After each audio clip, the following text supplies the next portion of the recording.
agulumizibwe nnyo ayi Katonda atenderezebwe nga abwenga ekitiibwa. Batonde mu nsi bonna bamusinze abasinzira mu butonzi bwe yabatondera bwe kyali olubereberye bw'atyo bwe yagereka kibe akaakana emirembe n'emirembe ddala nga weewaawo. Abange mmwe abantu ba Katonda abali mu nsi ye, ddala mmwe abagoberera olulimi luno era nammwe abaluwulira, kye kiseera mufumiitirize nti emyaka 1,000 egijja mu maaso olulimi lwaffe tunaaba tulutuusizzaawa.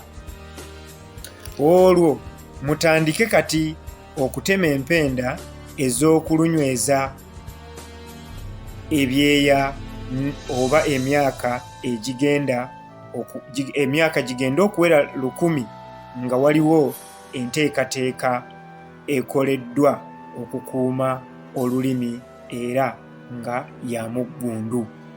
Kale mmwe abali mu mawanga agali ku nkalu endala mufeeyo nnyo era mweyunire nnyo omutimbagano gw'abaddugavu abakkiriza Katonda obutereevu, kubanga abo ebimu ku biruubirirwa byabwe kwe kukuuma olulimi Oluganda era n'okulima.